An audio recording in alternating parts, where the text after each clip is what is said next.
আজকে আমি বানাচ্ছি লাল চিকেন। তার জন্য প্রথমে কড়াইয়ে একটু সাদা সরষের তেল দিয়ে তার মধ্যে অল্প একটু ঘি দিয়ে পেঁয়াজ কুচি দিয়েছি আর একটু গোটা গরম মশলা ফোড়ন দিয়েছি। দিয়ে পেঁয়াজটা একটু কষিয়ে নিয়ে ওর সঙ্গে দিয়ে দিয়েছি আদা রসুন বাটা।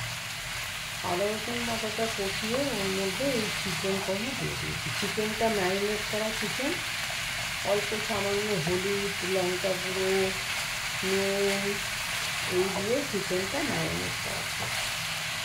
এবার পেঁয়াজ কুচি আর আদা রসুন বাটার সাথে চিকেনটা খুব ভালোভাবে নেড়ে দিতে।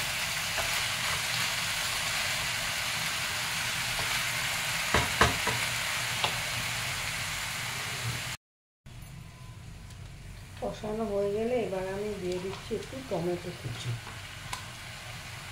টমেটো কুচি দিয়ে এটাকে বেশ করে কষিয়ে নিতে হবে। আর তার সঙ্গে দিতে হবে একটু চেরা লঙ্কা।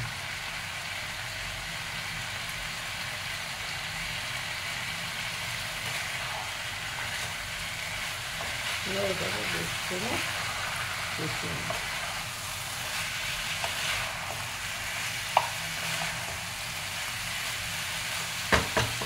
কষানো হলে আমি দিয়ে দেবো একটু টক দই।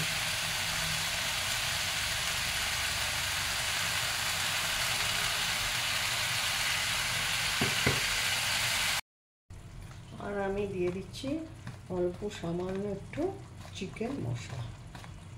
ওই চিকেন মশলাটা দিলে টেস্টটা অসাধারণ হয়। তারপর এটাকে খুব ভালো করে কষিয়ে নিতে হবে যাতে মাংসটা কষাতে কষাতেই সেদ্ধ হয়ে যায়। উপর থেকে দিয়ে দিলাম অল্প সামান্য একটু জল। আর আমি দিয়ে দিচ্ছি পরিমাণ মতো লবণ। যারা মিষ্টি খেতে পছন্দ করেন তারা একটু মিষ্টিও দিয়ে দিতে পারেন। চিকেন একদম রেডি। ওপর থেকে আমি দিয়ে দিচ্ছি একটু ধনেপাতা। এই চিকেনটা রুটি, পরোটা, ভাত সব কিছুর সাথে অসাধারণ খেতে হয়।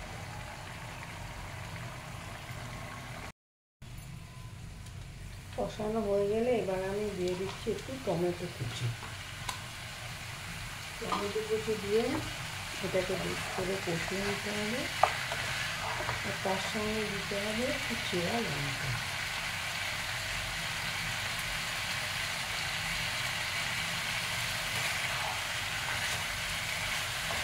এটাকে বেশ করে কষিয়ে নেব।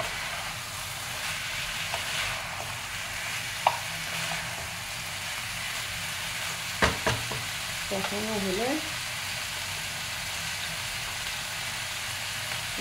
আমি দিয়ে দেবো একটু টক দই।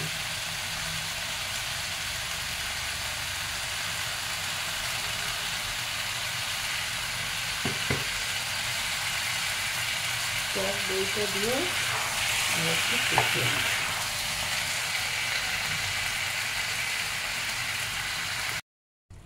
আর আমি দিয়ে দিচ্ছি অল্প সামান্য একটু চিকেন মশলা। ওই চিকেন মশলাটা দিলে টেস্টটা অসাধারণ হয়।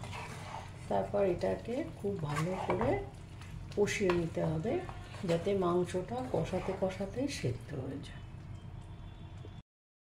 উপর থেকে দিয়ে দিলাম অল্প সামান্য একটু জল।